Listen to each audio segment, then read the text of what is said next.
70세 청년 되신 우리 교우 여러분들을 뵙게 돼서 아주 반갑습니다. 또 이렇게 설교할 수 있도록 청해 주신 당회와 또 이 설교단을 빌려주신 우리 김 목사님께 감사를 드립니다. 교우 여러분, 우리는 이 예배에서 교제합니다. 사도행전 2장 42절을 보면은 초대교회 교우들이 그 사도들의 가르침과 그 다음에 우리 번역에서는 이 서로 교제하며라고 말이 나오는데 원문에는 이 서로라는 말이 없습니다. 교제는 1차적으로 삼위 하나님과 우리가 교제합니다. 우리가 여기에서 삼위 하나님과 교제하는 자들로서 함께 성령 안에서 교제하는 하나의 교제 공동체를 여기에서 이루고 있습니다.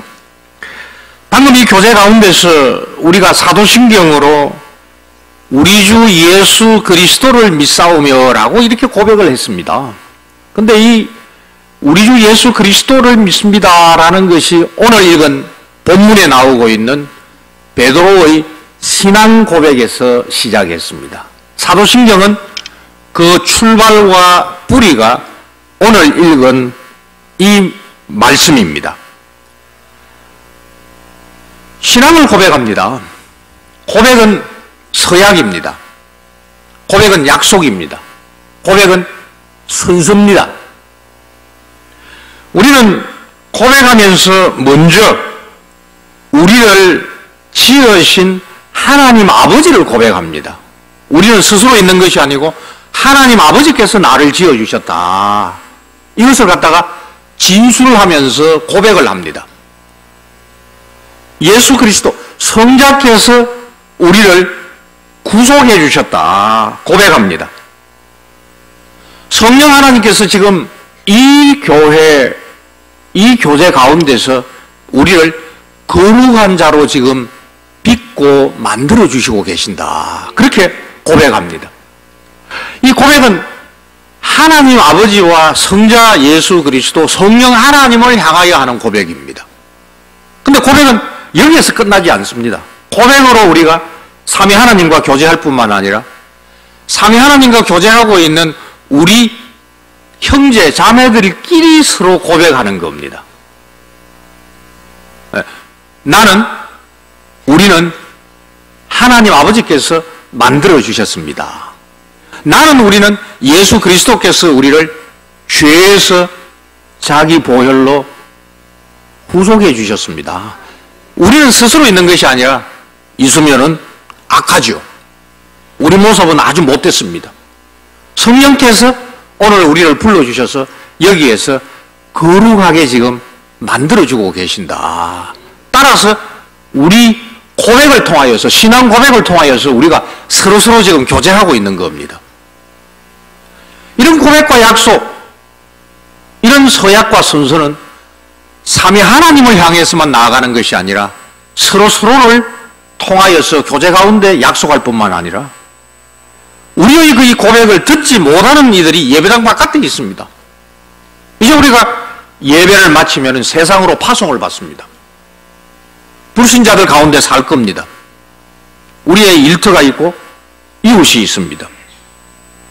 그들은 우리가 오늘 한 고백을 듣지 못했습니다. 그러나 그들에게도 우리는 고백한 대로 예수장이답게 그리스도인으로 하나님 아버지의 자녀답게 살겠다고 여기에 없는 세상 사람들에게도 우리가 고백하고 약속하고 서약하고 선서한 겁니다. 이와 같은 고백을 통하여서 우리가 하나가 됩니다. 고백을 통하여서 각자 형편이 있지만은 같은 사도신경으로 신앙을 고백할 때에 하나가 됩니다.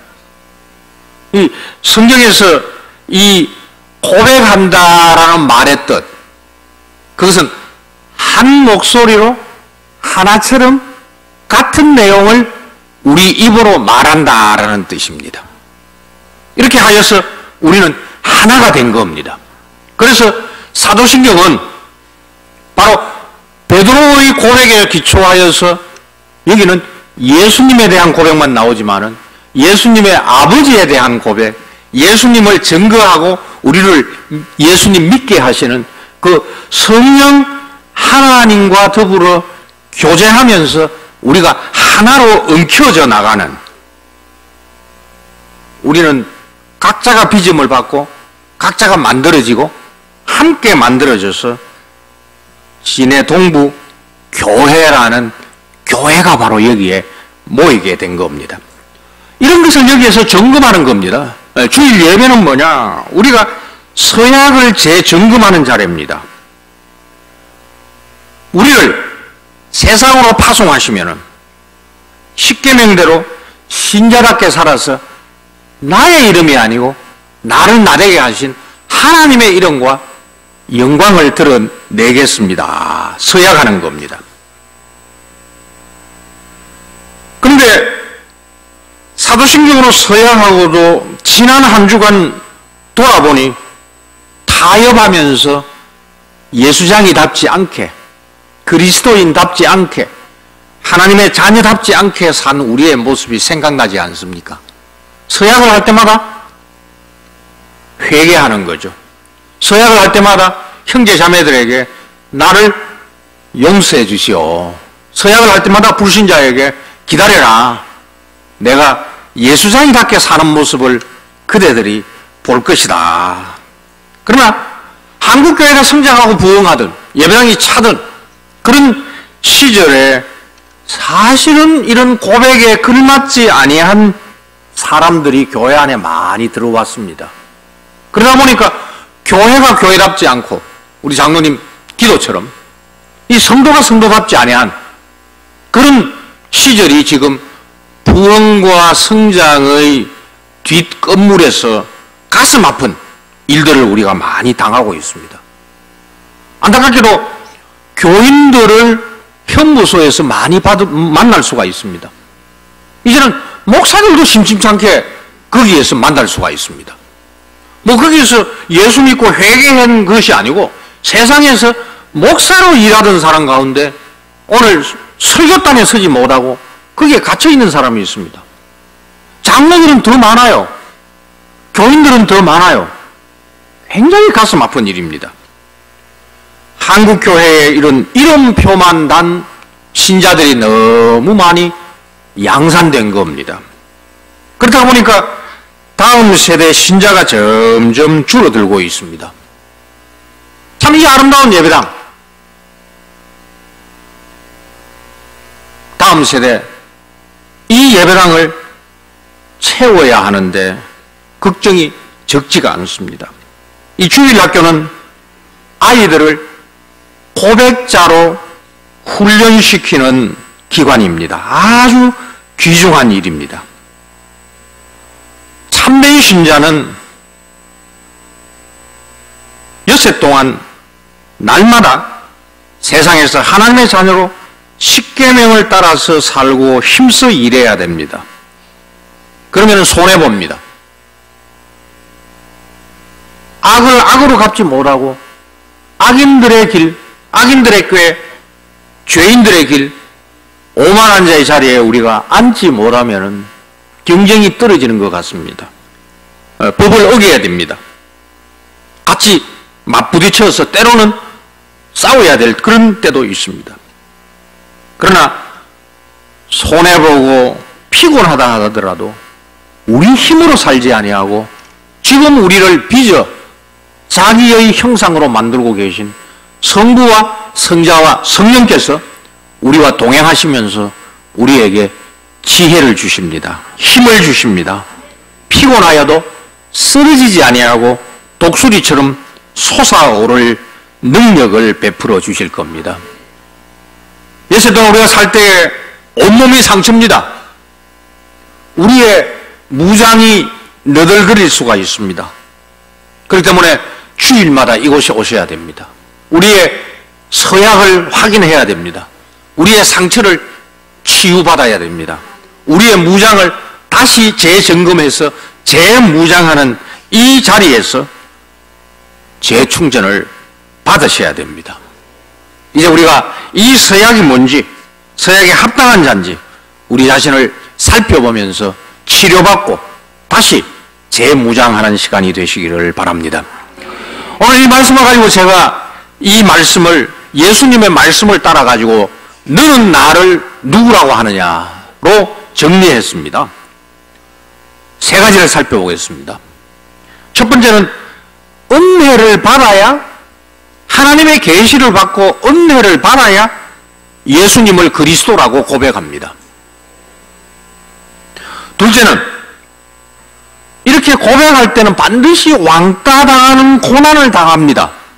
왕따 당하는 고난 가운데 승리하기 때문에 이 고백은 바로 복됩니다. 예수께서 베드로에게 바요나 시몬아 네가 복이 있도다 라고 말씀하신 이 복은 그냥 주어진 것이 아니고 바로 고난 가운데 베드로가 한 고백입니다. 세 번째는 진해 동부교회는 바로 이 고백의 반석 위에 세워진 고백교회입니다. 예수께서 이 너희는 나를 누구라고 하느냐 이렇게 질문하실 때에 예수님이 아주 힘든 순간을 살고 있는 상황입니다. 예수님이 이 질문을 하실 때에 예수님이 타처에 와 계십니다.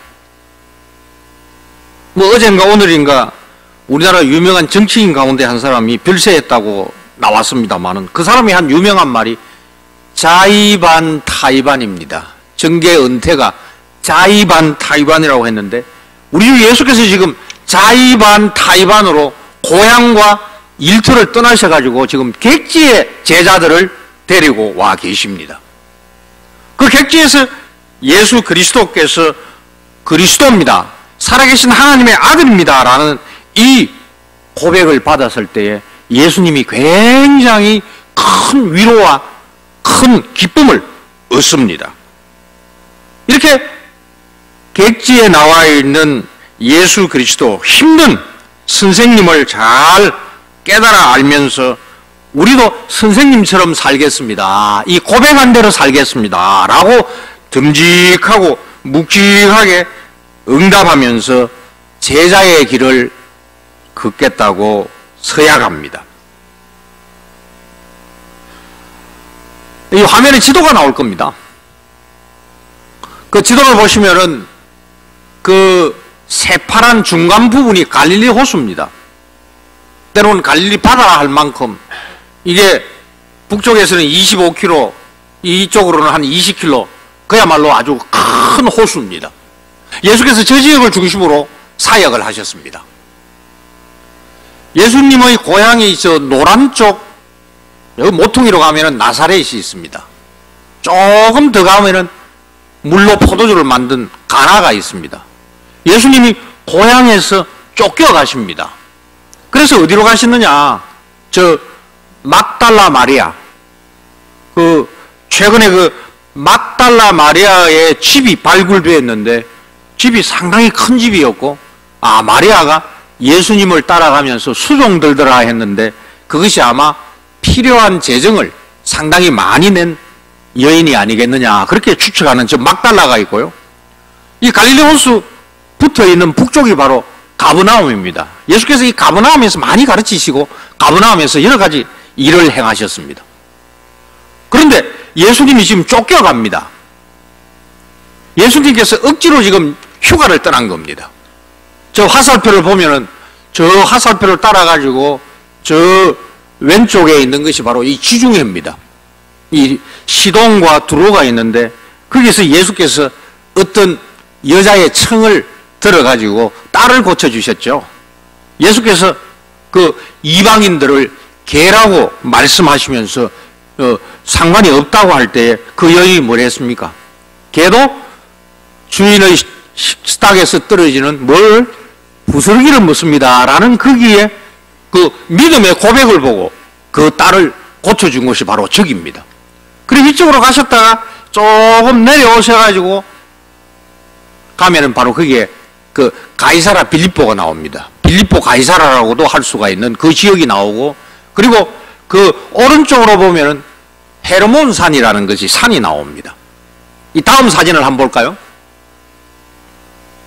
예, 저 중앙에 있는 구름처럼 보이고 있는 저것이 바로 만년설입니다.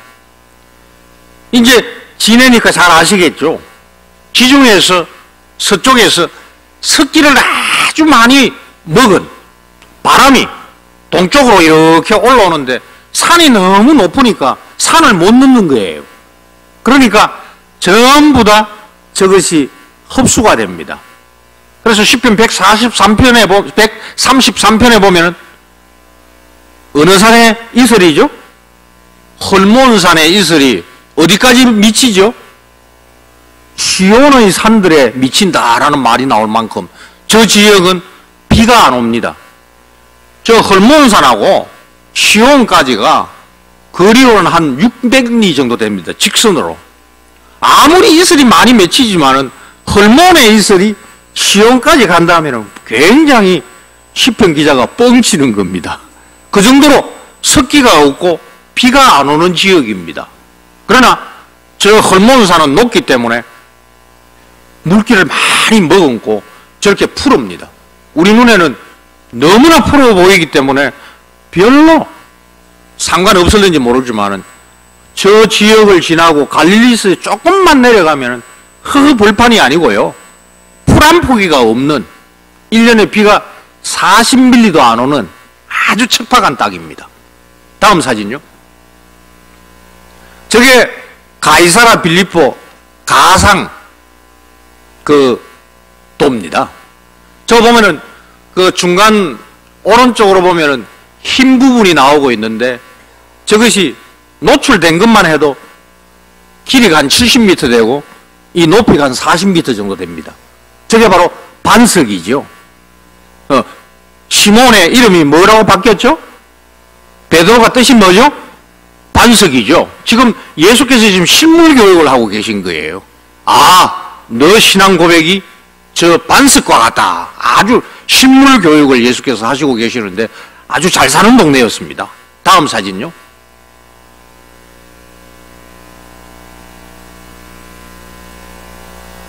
예. 저기가 바로 요단강 발원지입니다. 우리는 뭐 요단강 건너가 만나리 그러니까 요단강이 굉장한 강 같죠?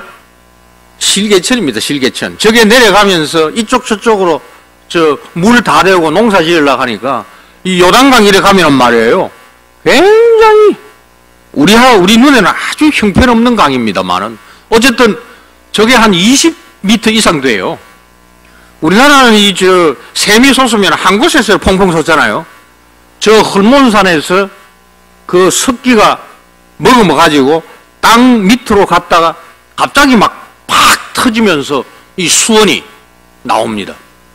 자, 왜 지금 여기까지 지도와 사진을 봤느냐? 여기가 바로 아주 물 좋고 그야말로 산수가 좋은 데입니다. 우리나라도 산수가 좋은 데는 뭐가 있죠? 예, 절간이 있죠. 예, 다음 사진 보겠습니다. 절간이 나옵니다. 저거 지금 폐허입니다. 저 큰 거는 자연동굴이고요. 중앙에 있는 조그만한 것은 판 겁니다. 반석을 팠는데 바로 저 자리가 뭐냐 하면은 신당입니다. 신당. 지금은 폐허가 돼서 안 보이지만은 신전입니다. 네, 지붕이 있는 겁니다. 그러니 예수께서 피해가지고 제자들을 데리고 가서 질문하신 데가 어디냐? 온갖 종교, 온갖 잡신들을 섬기고 있는 그 자리에 가셔가지고 예수께서 지금 공개 테스트를 하고 계신 거예요. 공개적으로 지금 시험을 치고 계신 거예요. 자, 온갖 잡신들을 섬기는 것들이 저기에 막 옵니다. 이 산수가 좋으니까 사람들이 여름처럼 우리 한국처럼 피서를 옵니다. 예, 종교인들도 오고 행락객들도 오고 사람들이 지금 복잡거리고 있습니다. 바로 복잡거리고 있는 바로 그 무리들 앞에서 예수께서 지금 공개적으로 제자들을 세워놓고 너희는 나를 누구라고 하느냐 지금 질문하고 계신 거예요. 다음 사진 볼까요? 예, 저 폐허가 보이죠? 저게 원래 구약시대 때 바알 신당이 있던 데입니다. 지금 신약시대 예수님 당시에는 저기에 아까 말씀드렸던 것처럼 그 살아있는 로마의 황제 가이사를 살아있는 신으로 섬기고 있는, 그리고 폐허가 되어 있는 저것은 뭐냐, 헬라 사람들하고 로마 사람들이 농사의 신으로 섬기는, 저쪽의 농사는 우리나라처럼 논농사가 아니고 바로 목축입니다. 초지가 좋아야 되죠. 바로 초지의 신. 그래서 때때로 초지의 신에게 제사 드리는 바로 그곳입니다. 이 종교가 서로 경쟁하고 있고, 그 종교의 참배객들이 완전하게 빠져 있는 곳, 행락객들이 도시락을 먹고 있는 곳, 왁자지껄한 곳, 그곳에서 지금 예수께서 제자들에게 묻고 계십니다. 그러니 우리가 신앙 고백을 했다는 것은 뭐냐? 여기 조용합니다. 찬송하고 박수 칠 수 있습니다. 그러나 우리의 신앙 고백을 제대로 입으로, 손으로, 발로 해야 될 때는 어디냐? 바로 공개된 자리입니다. 우리를 알지 못하는 각종 종교인들, 행락객들, 종교에 무관심한 자들, 바로 그들에게 우리가 이 고백을 그대로 실천해야 되는 것이죠. 나머지 사진 하나 볼까요? 저렇습니다. 지붕을 얹었죠. 예. 자, 이제 성경으로 돌아가겠습니다. 이것이 바로 정치가 집중된 곳입니다. 자, 빌립보 가이사라는 말을 말하면, 빌립이라는 작자가 자기 동네 이름이 바네아스였는데, 수도 이름이 바네아스였는데, 로마에 있는 황제한테 아부하기 위해 가지고, 황제여, 나는 당신의 이름을 따라 가지고 이 바네아스를 당신에게 헌정합니다 라고 해가지고 지금 가이사라는 이름이 붙었고, 막 붙이는 김에 내 이름도 하나 붙이겠습니다. 그래가지고 빌립이 가이사에게 바친 도시라는 뜻에서 가이사라 빌립보가 된 겁니다. 그리고 여기에 지금 정치가 지금 아주 아부하고 타협하는 바로 이 자리에 예수께서 제자들을 데리고 오신 겁니다. 너희는 사람들이 나를 누구라고 하느냐? 제자들, 예수께서 이 병자들을 고칠 때 사람들이 웅성거리는 소리를 들었습니다. 저거 세례요한이 다시 살아난 거 아니냐? 14장에 보면 예수께서 5,000명을 먹이십니다. 15장에 보면 예수께서 4,000명을 먹이십니다. 이렇게 예수님을 도와가지고 큰 들판으로 나와 있는 사람들을 먹일 때에 그들이 웅성거리면서 짓거리는 소리를 들은 겁니다. 그래서 그대로 보고를 합니다. 예, 세례요한이라고 합니다. 아니야, 엘리야야. 아니야, 예레미야야. 아니야, 선지 중에 하나야. 사람들이 각인각색, 곤란하죠. 6인 6색이 복음을 하나를 전해야 되는데 6사람이 자기 얘기를 전하면 곤란하죠. 이게 구구색색으로 전부 이렇게 얘기할 때 예수께서 만족하지 않았습니다. 그래? 내 떡을 먹고도 나를 따른다고 했던 유명무실한 사람들 말고, 저 산 밑에 있는 여론 말고, 이게 말이에요. 비가 안 오니까 땀이 나도 바로 말라버려요. 날씨가 너무 좋으니까 가이사랴 빌립보에서 갈릴리 호수까지 직선거리로 한 50km 됩니다. 100리 정도 더 되는데요. 바로 보입니다. 갈릴리 호수가 보여요. 저 밑에 있는 내가 병자를 고칠 때에, 내가 5,000명, 4,000명 먹일 때에, 거기에서 떡과 고기나 얻어먹었던 사람들, 그 사람들의 대답이 아니라 너희는 지금 여기에서 각종 참배객들, 행락객들, 웅성거리고 있는, 도시락 먹고 있는 사람들 앞에서 너희는 지금 여기서 나를 누구라고 하느냐? 제자들한테 휴가는 휴가가 아닙니다. 단도직입적으로 수 없는 상황으로 모시면서 예수께서 묻고 계십니다. 베드로가 제자들을 대표하여 고백합니다. 주는 그리스도입니다. 살아계신 하나님의 아드님이십니다. 바로 이것이 예수께서 기대하고 기다리셨던 고백입니다. 떡과 생선으로 배불리 먹었던 사람 9,000명이 넘습니다. 그런데 아무도 이 빤한 대답을 하지 않았습니다. 9,000대 1의 대답입니다. 쉽지 않습니다. 좁은 길입니다. 눈치 많이 보입니다. 뒷꼭지가 늘 근질거립니다. 베드로가 담대하게 대답했습니다. 여론과 소문과 관례를 따르지 아니하는 고백, 결코 쉽지 않습니다. 베드로는 이 만신전 앞에서 모든 참배객들이 주목하는 가운데 정답을 담대하게 분명하게 예수님께 드리면서 나머지 11명과 그리고 불신자들, 이방인들, 참배객들, 종교에 무관심한 자들, 바로 그들 앞에서 고백을 한 겁니다. 그래서 우리의 신앙 고백은 삼위 하나님께 하는 것이요, 형제 자매들에게 하는 것이요, 그리고 불신자와 이방인에게도 하는 것입니다. 예수님 너무 기뻤습니다. 바요한 시몬아, 네가 복이 있도다.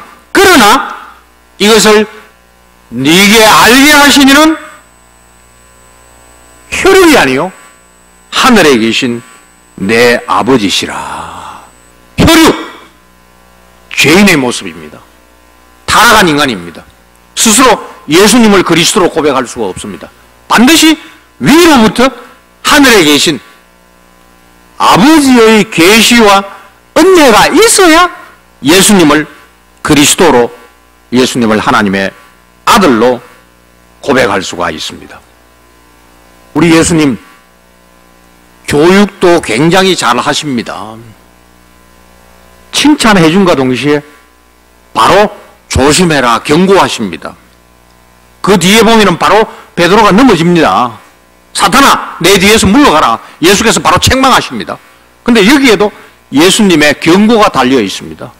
너 잘했어, 너 스스로 잘했구나라고 하지 아니하고 너를 너 만들게 하신 하나님의 계시, 하나님의 은혜, 하나님께 영광 돌려라. 영광 돌리지 아니하면 어떻게 되죠? 시험에 드는 겁니다.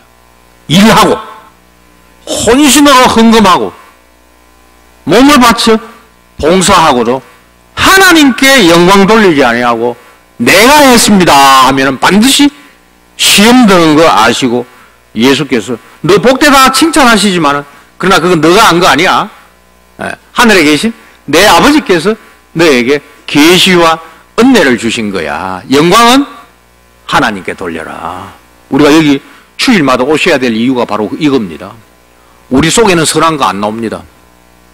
위로부터 은혜를 받아야, 그래야 우리 자신을 점검하고 은혜를 받아야 예수님을 고백한 대로 살고 우리의 상처를 치유하고 우리의 무장을 다시 재점검하여 재무장할 수가 있습니다.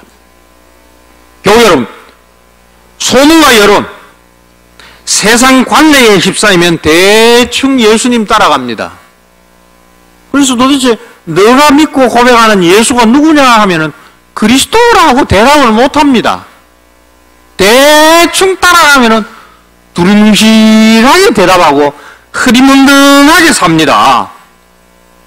배불리 먹은 사람 많습니다. 이 사람들 당대의 유행 현장을 따라간 사람들입니다.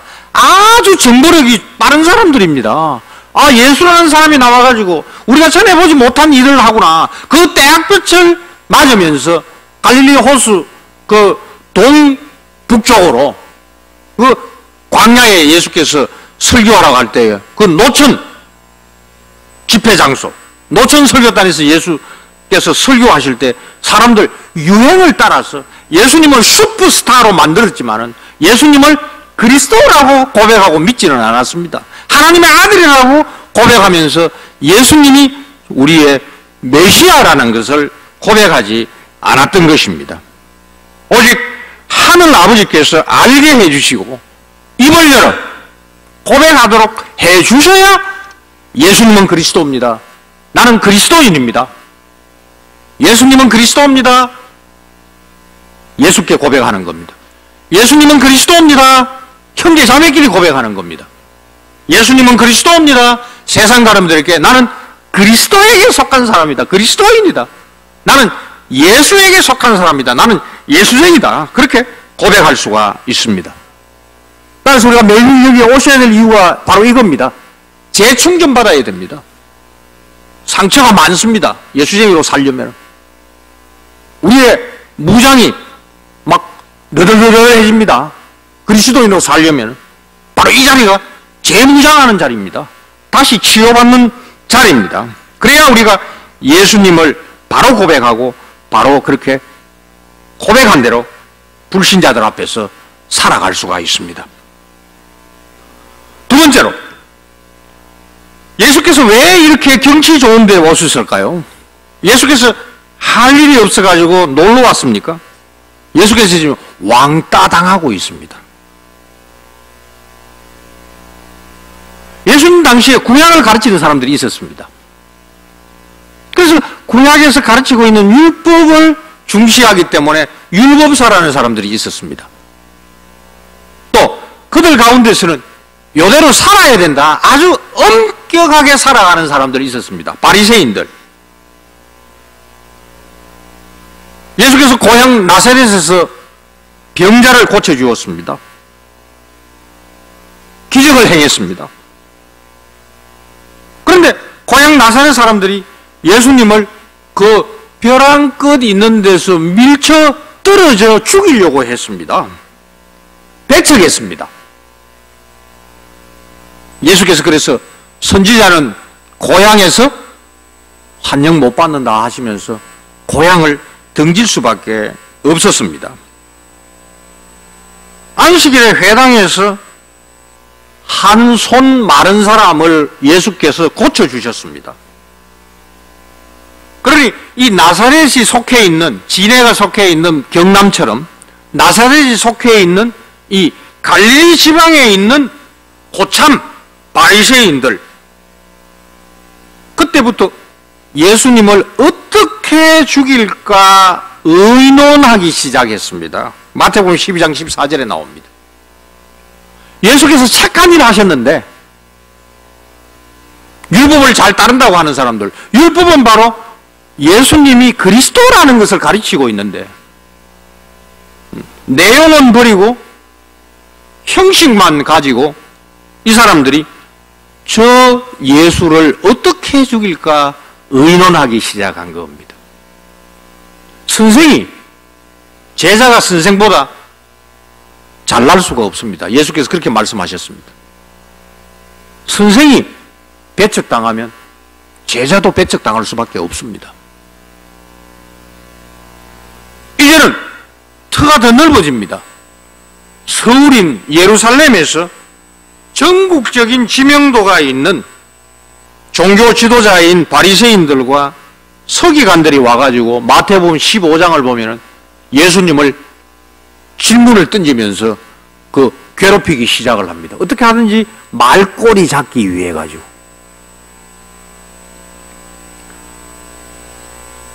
정치적으로도 예수님이 지금 위기를 당하고 있습니다. 이 갈릴리 지방을 다스리고 있던 왕이 바로 헤롯 왕입니다. 아주 이게 못된 작자입니다. 이 사람은 자기가 죽인 세례자 요한이 다시 예수라는 청년 안에 살아났다고 전전긍긍 불안해하고 있습니다. 왜? 자기가 세례 요한을 죽였기 때문입니다. 이게 사실이 못된 놈인데요. 뭐 설교단에서 놈이라 하기는 좀 그렇습니다만 어쨌든 못된 놈입니다. 어떻게 못됐느냐? 이복형의 아내를 빼앗았습니다. 헤로디아입니다. 근데 그거 참 잘못됐다. 직언을 한 사람이 있었습니다. 누구죠? 세례 요한입니다. 그래서 어떻게 했습니까? 옥에 가두었습니다. 그런데 헤롯 왕 자기 생일이 다가왔습니다. 근데 이게 묘하죠? 헤로디아가 데리고 온 딸이 하나 있는데 이게 진료예요, 친딸이에요? 이게 참 곤란하죠? 그래서 이 헤로디아가 데리고 온 이 딸이 성경에는 안 나옵니다만은 살로메라는 이것도 못된, 미안합니다, 년입니다, 요거. 그 의미를 닮아가지고. 그래서 이 헤롯 왕 생일에 아주 멋지게 춤을 췄거든요. 그러니까 이 헤롯이 술에 꽉 취해가지고 기분이 한마디로 막 째진 겁니다. 그래서 약속을 하기 시작합니다. 너무 흡족하니까 네가 구하는 것을 내 나라 반이라도 내가 주겠다. 막 술김에 지금 막 약속을 남발한 겁니다. 그런데 죄송합니다. 요년이 엄마한테 쪼르르 가가지고 엄마 뭐 구할까 하니까 요것도 요 뭐도 요것도 못된 년이 되니까 세례 요한의 목을 달라 이래 한 거예요. 헤롯 왕이 정신이 번쩍 든 거예요. 우리 성경 읽겠습니다. 마태복음 14장 9절. 예, 화면에 나올 겁니다. 예, 시작.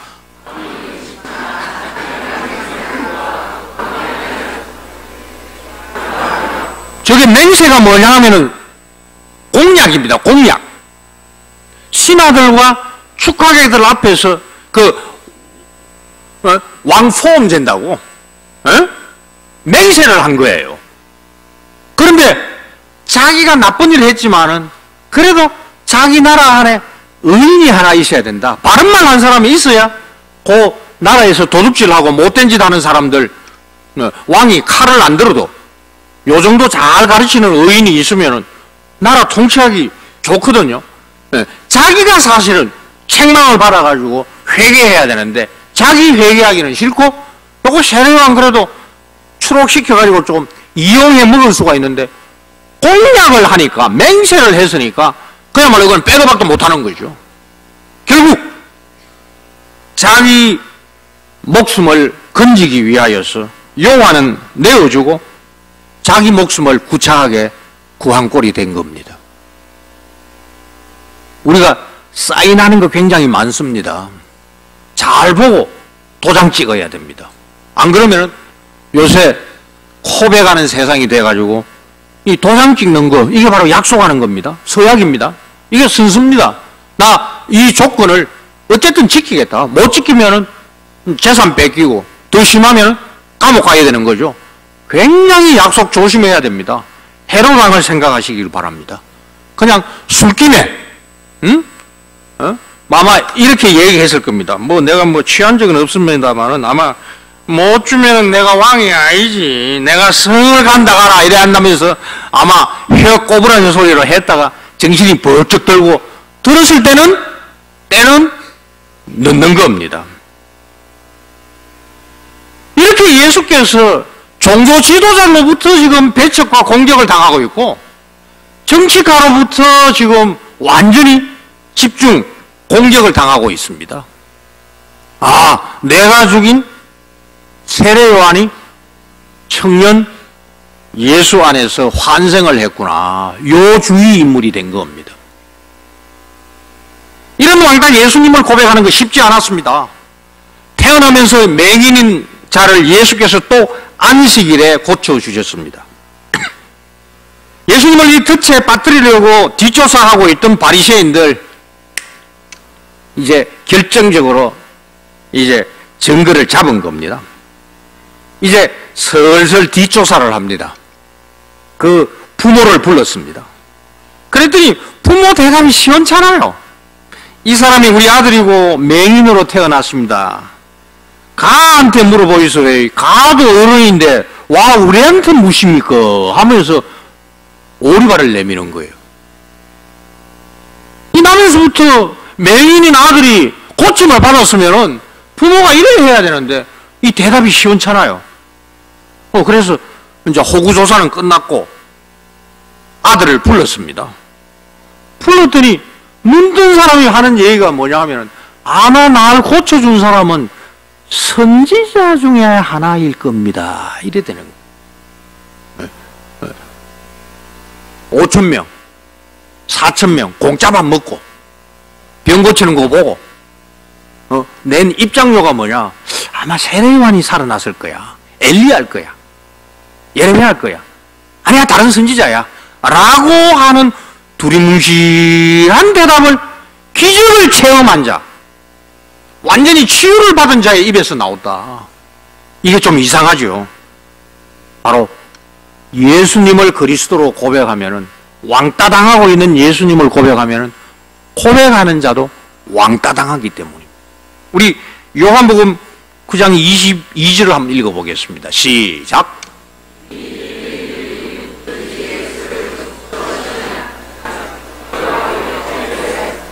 예, 저 화면 그대로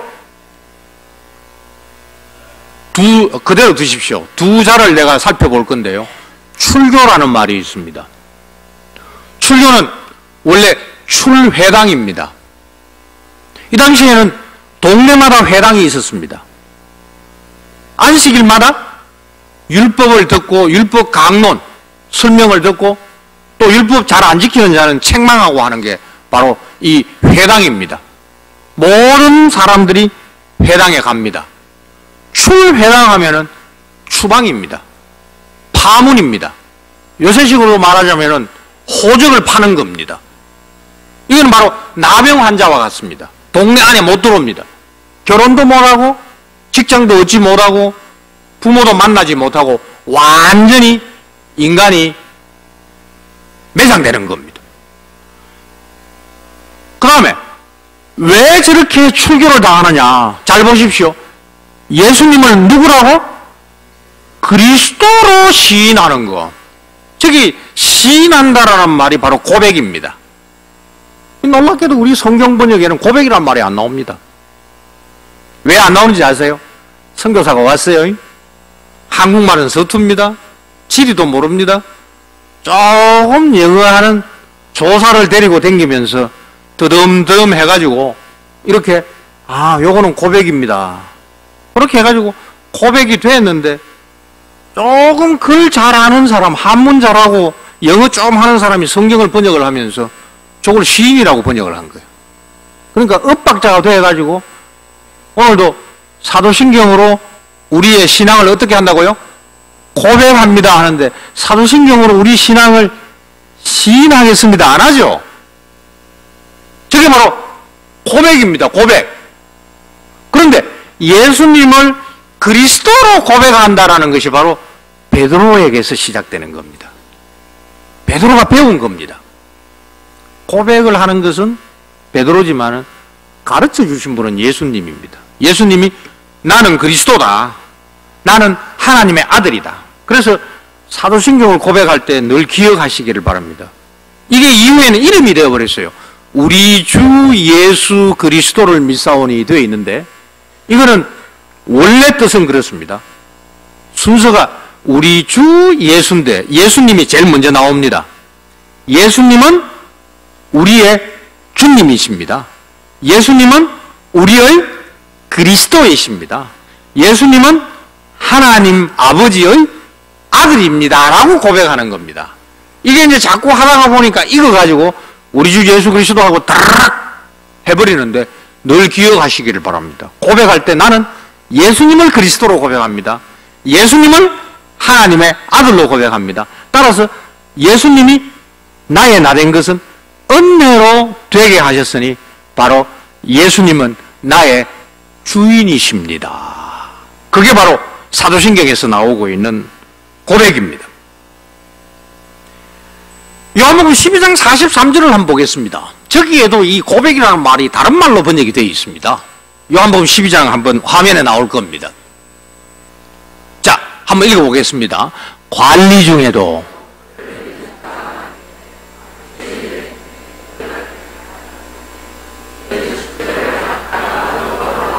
예, 저기에 보면은 바리새인들은 종교 지도자입니다. 관리는 정치를 하는 공무원입니다. 그래도 공무원도 종교 지도자의 눈치를 살펴야 됩니다. 근데 여기 보면 관리 중에도 그를 믿는 자가 많대. 바리새인들 때문에 고백하지 못하니를 갖다가 뭐라고 번역을 해놨죠? 드러나게 말하지 못하다. 고백은 바로 드러나게 말하는 겁니다. 지금 우리 드러나게 말하고 있습니다. 사실은 예배당 문이 열려 있으면 지나가는 사람들이 이 고백하고 있는 내용을 들어야 되죠. 네, 문이 열려 있으면. 그래서 기웃거리다가 나도 예수님을 그리스도로 고백해야 되겠다라는 것이 바로 전도의 목적입니다. 관리. 예수님을 그리스도로 고백하면 관직을 잃어버립니다. 수입이 사라집니다. 저기 바로 출교당하는 겁니다. 매장당하는 겁니다. 관리로서 거드름 피울 수 있는 명예 사라집니다. 니고데모가 관리였습니다. 예수님 만나러 낮에 왔어요? 밤에 왔어요? 출교당하지 않으려고. 낮에는 국방군, 밤에는 공산당 하는 것처럼 말이에요. 이중으로 살 수밖에 없는 것이 바로 예수님 왕따 고백하면 왕따 당하기 때문에 그거 피하려고 그렇게 했던 것입니다. 그러나 교회 여러분, 우리는 세상과 사람들 앞에서 왕따 예수님을 고백하여 왕따 당한다 하더라도 예수님을 고백해야 됩니다. 왜 그렇죠? 우리 예수님은 죽었지만은 죽음에 머물러 있는 위인이 아닙니다. 무덤에만 갇혀 있는 분이 아닙니다. 부활하셔서 지금 여기에서 우리 각자에게 묻습니다. 너는 나를 지금 여기에서 누구라고 하느냐? 굉장히 중요합니다. 대답하셔야 됩니다. 예수님께 대답하셔야 됩니다. 예수님도 언젠가는 고백하시겠다고 약속하셨습니다. 우리만 예수님을 고백하는 것이 아니라 예수님도 우리를 고백하려고 하셨습니다. 마태복음 10장 32절 33절 보겠습니다. 시작.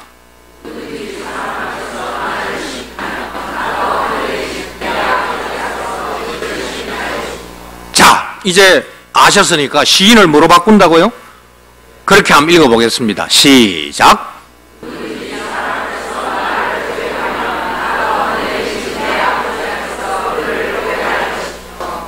아멘 하시고 잊지 마시기를 바랍니다. 심판대 앞에서 예수께서 이렇게 하늘 아버지 앞에서 우리를 안다고 고백하시겠다고 약속했습니다. 진해 동부교회 아무개, 내가 그를 십자가에서 보혈로 샀는데 그가 나를 그리스도로, 나를 하나님의 아들로 고백하면서 이 진해 땅에서 왕따 당하고도 고백을 부인하지 않고 여기까지 왔습니다. 아버지여, 진해 동부교회 아무개 심판석 앞에서 유월시켜 주시옵소서. 유월이 뭐죠? 건너가는 겁니다. 내가 저를 위해서 죽었습니다. 내가 저를 압니다. 제가 세상에서 나를 고백했습니다. 나도 약속했습니다. 아버지 앞에서 내가 그를 안다고, 내가 고백하겠다고 약속했으니 바로 이 순간입니다. 진해 동부교회 아무개 내가 압니다. 심판받을 자 아닙니다. 통과시켜 주십시오.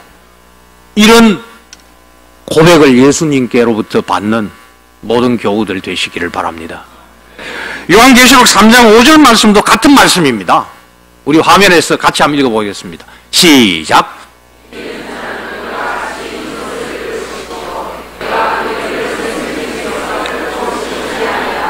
그 이름을 내 아버지 앞과 그의 천사들 앞에서 고백하리라. 그렇죠? 이런 복이 우리 모두에게 반드시 임하기를 기원합니다. 시인이 바로 고백입니다. 그 반대는 부인입니다. 최후 심판 때 많은 이들이 우리가 주의 이름으로 귀신을 쫓아냈습니다. 많은 권능을 행하였습니다. 그때 예수께서 뭐라 한다 했죠? 야, 이 불법을 행하는 자들아, 내가 너희를 알지 못하니 나에게서 떠나라. 바로 그 귀절의 고백이 있습니다. 같이 한번 읽어보겠습니다. 마태복음 7장 시작.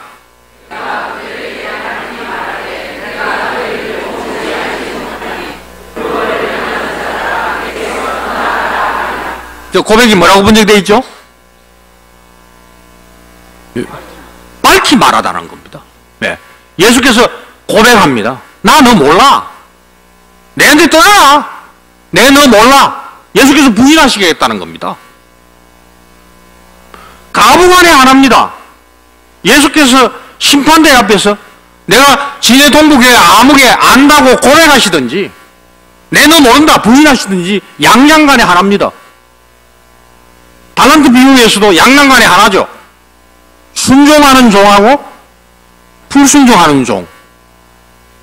씨 뿌리는 자의 비유에서 밭이 몇 개가 나오죠? 몇 개? 2개입니다. 2개. 옥토냐 아니냐. 그런데 옥토가 아닐 때 뭐 돌짝밭에 떨어진 것도 있고 말이에요. 길바닥에 떨어진 것도 있고 다양한 형태가 나올 뿐이지 예수님을 고백하느냐 부인하느냐 양당간의 하나이지 어중간하게 다리 걸친 유명무실한 예수제인은 자리가 없습니다. 지금은 우리 눈에는 어중간하게 보일 수 있지만은 심판대 앞에서는 어중간할 수가 없어요. 우리는 모르지만은 심판대 앞에서는 우리도 누군지를 알게 되는 거죠. 반드시 모든 교우들 예수님이 인정하는 자들 되시기를 바랍니다. 그게 바로 시편 1편 6절에 나오는 겁니다. 그 의인의 길은 여호와께서 인정한다라는 것이 바로 안다라는 말입니다. 안다는 정도를 넘어서 가지고 그거는 내 양이다. 나를 고백한 자다라고 아시면서 아버지 앞에서 인정하시는 겁니다. 그러나 악인의 길은 어떻게 되죠? 그래서 인정받거나 망하거나 양난간에 하나이지 어중간하게 있는 연옥은 없습니다. 천국이면 천국이고 지옥이면 지옥이지 중간에 있는 연옥은 사람들이 만들어낸 겁니다. 그래가지고 아주 못된 짓을 중세 교회가 굉장히 많이 했던 겁니다. 교우 여러분, 우리가 속한 이 고신교회 안에는 산순교자, 추록성도라는 분들이 많이 있습니다. 일제가 신사참배는 종교가 아니다. 동방여배는 종교가 아니다. 국민의식이다. 내선 일치하였으니 이제 조선 사람들은 더 이상 조선 사람들이 아니다. 기뻐하면서 신사를 참배하고 동방여배 해라. 그렇게 선전하면서 강요했습니다. 지금 우리가 살고 있는 시절도 마찬가지입니다. 어중간하게 두루뭉실하게 얘기해가지고 이게 예수제이답지 않게 살도록 하는 것이 많은 광고이고 유행이고 모든 이 세상의 관례이고 소문이고 여론입니다. 이때 일반 국민들은 쉽게 무너졌습니다. 교회 지도자들도 하나 둘씩 응하기 시작을 했습니다. 가톨릭이 일찍 넘어갔습니다. 침례교회가 다음을 따랐습니다. 감리교회가 따르고 나머지 남았던 게 뭐냐? 장로교회였는데 결국 장로교회 지도자라는 목사 장로들이 말이에요. 하면서 넓은 길로 따라갔습니다. 그러나 이 참배하지 아니하는 분들 형무소에 다 갇혔습니다. 이분들은 일제라는 법정 앞에서 예수님을 그리스도로 고백하였고 어중간한 중간지대 넓은 문으로 가지 아니했습니다. 나 외에는 다른 신인 너에게 두지 말라 하신 하나님 여호와만을 시인하였습니다. 바로 이 고백과 시인을 따라서 이분들은 일제의 협박을 두려워하지 아니하였습니다. 많은 이들이 넓은 문으로 들어갔지만 진해 동부교회가 경화교회로부터 70년 전에 나오면서 우리는 좁은 길을 가겠다. 바로 여러분들의 그 진해 중부교회 선배들이 갔던 길처럼 넓은 문으로 가지 아니하고 이 좁은 문의 왕따를 자청했던 일제는 1945년 8월 18일에 평양을 수감소 그 형무소를 위시해가지고 전국에 갇혀있던 신사참배를 부인했던 바로 이들을 집단적으로 사형시킬 비밀 계획을 세웠습니다. 그러나 사흘 전에 하나님께서 이들을 위하여서 이 땅에 해방을 주신 겁니다. 보디발은 하나님 여호와를 안 섬겼습니다. 그러나 하나님 여호와를 섬기는 요셉 때문에 부자가 됐습니다. 바로 신사참배를 거부하고 죽음을 두려워하지 않았던 소수의 우리 믿음의 선배들 때문에 하나님께서 불신자라 하더라도 이 땅에 살고 있는 사람들에게 해방을 주신 겁니다. 바로 추록 성도들입니다. 흔히 죽지 못한 순교자, 산 순교자라는 존칭을 얻었습니다. 교회사에서는 이 죽지 못한 순교자라는 뜻을 가진 용어가 있습니다. 그게 바로 고백자입니다. 662년의 일입니다. 지금의 그 터키의 수도 이스탄불에서 있었던 일입니다. 어떤 선배 10월에서 목회하고 있는 아주 초라한 수도사였습니다. 그런데 다 넘어가도 그 초라한 영감쟁이 한 사람 넘어가지 아니하니까 황제가 서울로 불렀습니다. 달래려고 물었습니다. 대답합니다. 그 믿음을 고백합니다. 황제 앞에서 그리스도를 시인했습니다. 황제가 대노합니다. 저놈의 혀를 잘라라 그랬습니다. 피가 납니다. 이래도 이놈아, 자기 피를 잉크로 삼아서 황제 앞에 신앙을 고백합니다. 황제가 더 화가 납니다. 저놈 손목을 잘라라 했습니다. 로마 사람들의 최고형이 십자가형이고 지금 이란이 있는 페르시아 지역의 최고형이 바로 혀 자르고 손목 자르는 거였습니다. 요 터키에서 페르시아가 가깝기 때문에 로마의 형벌이 아니고 페르시아의 최고형을 선고했는데 이 선배 귀양 가다가 그 귀양지 도착하기 직전에 피를 너무 많이 흘렸고 열이 나가지고 바로 죽었습니다. 현장에서 죽었으면 뭐죠? 순교자지만은 현장에서 순교하지 못하고 다른 곳에 가서 죽었기 때문에 순교자는 아니고 뭐라고 한다고요? 고백자다. 우리는 이런 형벌을 받지 아니해도 고백자로 살아가야 됩니다. 세 번째로 우리 진해 동부교회는 바로 이 고백 위에 세워진 고백교회입니다. 이 고백은 베드로가 한 고백이 아니고 예수님이 하신 고백입니다. 디모데전서 6장 13절에 보면 본디오 빌라도를 향하여 선한 증언을 하신 그리스도 예수라는 표현이 나오는데 여기에 증언이라는 말이 바로 고백입니다. 대제사장이 예수님을 십자가에 못 박기 위해 가지고 물었습니다. 마태복음 26장 63절을 보면은 네가 하나님의 아들 그리스도인지 우리에게 말하라. 바로 이 출처가 예수 그리스도입니다. 나는 그리스도다. 나는 하나님의 아들이다. 이걸 제자들이 잘 귀담아 들었고 베드로가 분명하게 고백한 겁니다. 예수께서 부인하지 아니했습니다. 예수께서 시인하셨습니다.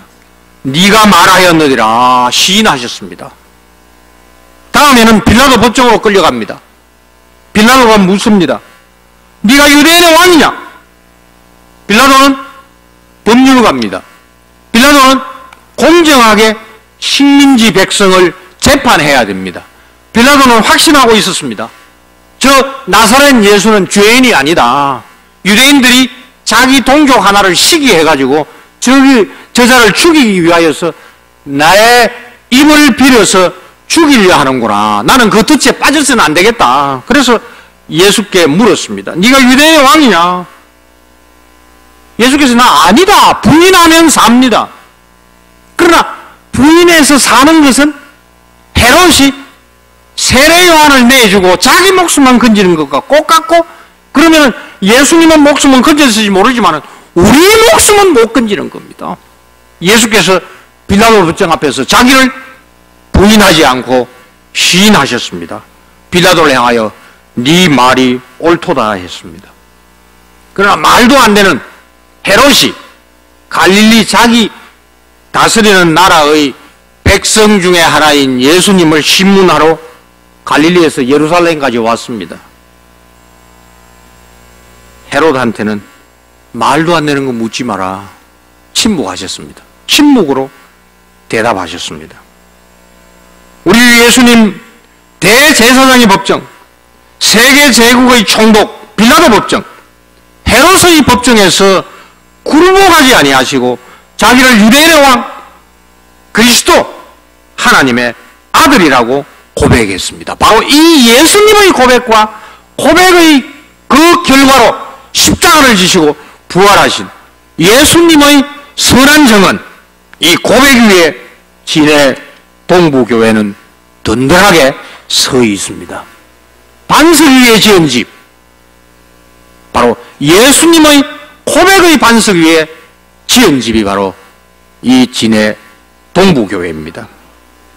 그러나 교회 여러분, 예수께서 이 세 번의 고백을 분명하게 하셨는데도 불구하고 곧장 세 번 부인하는 자가 나타납니다. 누구죠? 베드로입니다. 딸아이 하나가 와가지고 너도 갈릴리 사람 예수와 함께 있었다 하니까 표준말로 말해요. 내가 표준말 못하죠. 근데 갈릴리 사투로 아이데 아이라카이 딱 부인하는 거예요. 똑같은 하녀 하나가 와가지고 네 말하는 게 갈릴리 사투리 같다 하니까 아이데 아이라카이 또 세 번째 부인하고 나니까 달기 울었던 겁니다. 마태복음 26장 72절을 읽어보겠는데요. 저 본문을 보면서 유심히 한번 읽고 대답을 하시길 바랍니다. 시작.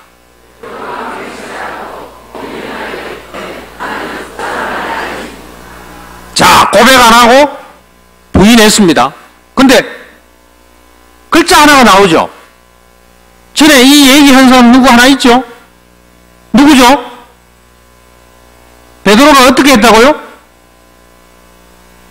맹세한 게 누구죠? 기억 안 나요? 술 한잔 해가지고 내가 성을 갈면 갈지 했던 사람 하나 있잖아. 헤롯이 맹세한 거예요.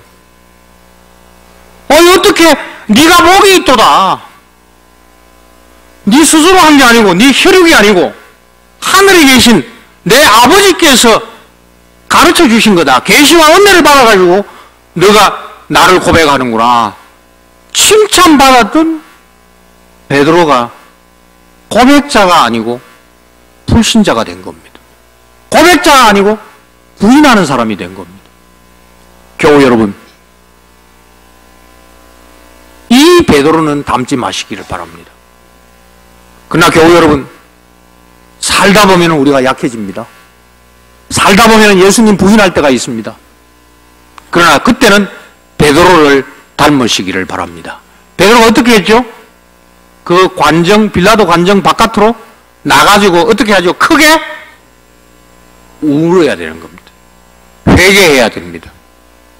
헤롯처럼 맹세시키려고 자기 목숨 구하고 의인 세례 요한을 내어주는 자 되지 마시고, 혹시 예수님을 부인한 일을 버려서도 안 되지만은 혹 그렇게 됐을 때는 바로 크게 울고 회개하시기를 바랍니다. 안 하면 뭐가 된다고요? 하나님 심판대 앞에서 야, 이 불법을 행한 자야, 내가 너를 알지 못한다, 예수께서 밝히 말씀하는 그런 어려움을 당하지 말기를 바랍니다. 주 155년에 계시록에 나오고 있는 7교회 중에 하나, 스무나 교회, 감독 폴리갑이 큰 운동장으로 불려 나왔습니다. 이렇게 묶여가지고 그 지역을 다스리는 총독이 마지막으로 물었습니다. 마지막 기회 주겠다. 예수가 그리스도냐? 부인해라. 그러면 살려주겠다. 많은 사람들이 보고 있습니다. 지금 장작불이 지금 타고 있습니다. 이렇게 대답했습니다. 같이 한번 읽어보겠습니다. 화면에 나옵니다. 시작.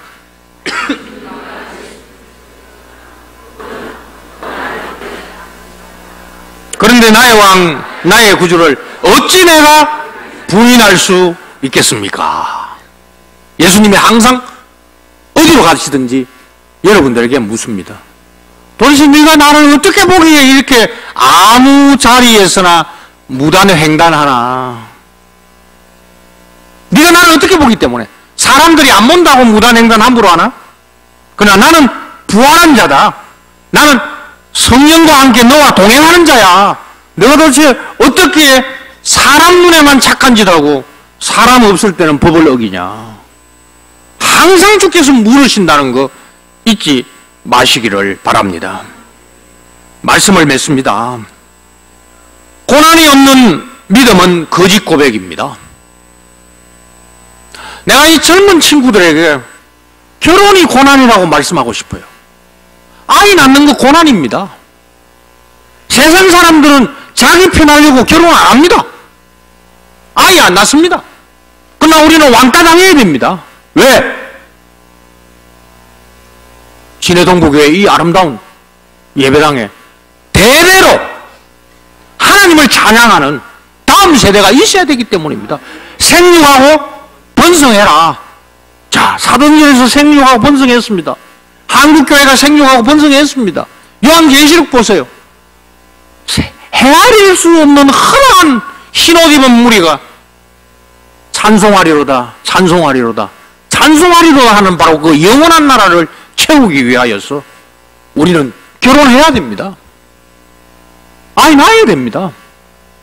그러나 뭘 먹고 뭘로 교육시킬까? 그거는 우리 소관이 아닙니다. 일용할 양식을 주시겠다고 약속했으면 염려 탁 놓고 한번 맡겨보세요. 우리보다 훨씬 큰 분입니다. 이 하늘과 땅을 만든 분입니다.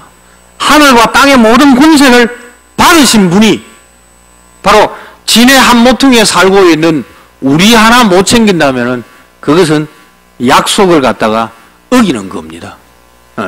이게 바로 기도입니다. 일용할 양식 주신다 했으니까 하나님의 나라와 권세와 영광을 위하여 살 수 있도록 내가 힘있게 찬송하고 걸어다니고 그리고 좋은 일 할 수 있도록 주께서 주셔야 하나님의 나라와 권세와 영광이 돌려드리니 하나님 알아서 하시고 나는 순종하겠습니다. 아니 당신이 날 먹이 살릴 거요 그렇게 하시는 분들이 있을 거예요. 저 아이가 4명인데요. 우리 아이들 다 학구방에 삽니다. 방 한 칸에 살고 있어요. 나 그거 실천했고 우리 아이들은 순종해가지고 아니 일찍 그렇게 결혼했습니다. 이 땅에 이 모텔이 왜 이리 많아야 돼요? 왜 주께서 생육하고 번성하도록 이성을 좋아하는 마음 주셨고 또 아이를 낳아줄 수 있는 힘을 주셨는데 왜 그것을 하나님이 허락하지 아니한 남자와 여자와 더불어 그 힘을 풀어야 됩니까? 이 땅의 젊은이들이 이 땅의 기혼자들이 모텔을 간다 하더라도 우리는 가면 안 되는 거죠. 바로 그게 왕따 당하는 겁니다. 예, 결혼하고 아이 낳고 반듯하게 살아가는 거 왕따 당하지만은 살아계신 분이 하늘과 땅의 모든 권세로 우리를 채워주게 하시는 그 체험을 우리 모든 교우들 다 하시기를 바랍니다. 진해 동부교회는 고백교회입니다. 고백자 예수님, 부활의 주님, 지금도 살아계시면서 묻고 계십니다. 여세 동안 예배당 바깥에서 우리가 살 때에 가는 곳마다 우리에게 물으실 것입니다. 너는 나를 누구라고 하느냐? 예수님은 나의 그리스도, 나의 주님이십니다. 분명히 고백하고 고백한 대로 예수전이답게, 그리스도인답게, 담대하게, 정직하게, 어렵게 살아가시기를 바랍니다. 이제 여러분들은 이 고백대로 살도록 이 땅으로 파송을 받습니다. 나가면은 포위당합니다. 나가면은 왕따당합니다. 나가면은 뉴스와 소문, 관례 때문에 흔들립니다. 그러나 여러분들 지금 이 시간 여기에서 은혜 받았고 하늘로부터 오는 계시를 받았으니 이 땅의 법정 앞에서 물러서지 말고 승리하시기를 바랍니다. 만신전 앞에 베드로, 빌라 앞에 서신 예수님처럼 아주 담대하게 고백하고 아주 꿋꿋하게 살아가시기를 바랍니다. 우리를 우리 되게 하신 하나님을 부인하지 않고 예수님을 시인하며 살겠습니다. 성령님을 보내주셔서 우리 마음으로 믿고 우리 입으로 고백한 대로 고난 가운데 부활의 믿음으로 승리하게 하여 주시옵소서. 성령님의 능력을 받아 우리의 삶 전부로 예수님을 고백하고 고백한 대로 담대하게 전투에서 싸워 승리하고 하나님께 영광 돌리는 한 주간 우리 주 예수 그리스도의 재림을 대비하는 복된 고백자의 삶이 여러분들 당대뿐만 아니라 진해 동북에 속한 다음 세대 여러분들 자녀들에게도 풍성하게 임하시기를 진심으로 기원합니다. 아멘. 자비로우신 아버지 하나님 찾아와 주셔서 감사합니다. 예수님 우리 신방해 주셔서 말씀해 주시니 감사합니다. 우리 예수님처럼 분명하게 세상의 법정, 빌라도 법정, 이 소문과 여론의 법정 앞에서 분명하게 고백할 수 있도록 성령 하나님 보내어 지혜와 힘을 허락해 주시옵소서. 언젠가 아버지 하나님의 그 심판대 앞에서 아버지 하나님의 법정 앞에서 내가 진해 동북교회 아무개 압니다. 유월시켜 주시옵소서. 그 인정받는 복된 진해 동북교회 지체들 삼아 주시옵소서. 여기에 있거나 객지에 있는 우리 자녀들을 지켜 이 고백자로 만들어 주시옵소서. 그러나 결코 물러서지 않는 다음 세대 풍성한 주님 재림하실 때까지 바로 이 아름다운 동부 예배당에서 찬양 소리가 재림을 대망하며 재림할 때 찬양 가운데 예수님 맞이하도록 도와주시옵소서. 바로 이 고백자 만들기 위하여서 복음 전하도록 김기회 목사 세워주시니 감사합니다. 이 종에게 매일 계시를 허락하여 주시고 주의 은혜를 베풀어 주시사 받은 말씀을 주일마다 이 강단에서 분명하고 선명하고 담대하게 전할 수 있도록 도와주시옵소서. 우리 장로님들 바로 이 말씀을 따라 고백하며 고백자 성도들을 만들기 위하여 신방하며 힘든 자들을 도와주며 기도하며 같이 목회할 때에 주님 재림할 때까지 기쁨으로 즐거움으로 이 장로 직분을 잘 감당할 수 있도록 도와주시옵소서. 모든 교우들 목사의 가르침과 장로의 신방받아 서로서로 격려하며 하나님 삼위께 고백하고 형제 자매께 고백한 대로 이 세상에서 불신자를 향하여 고백하고 승리하도록 복을 허락하여 주시옵소서. 예수님 이름으로 기도하옵나이다. 아멘.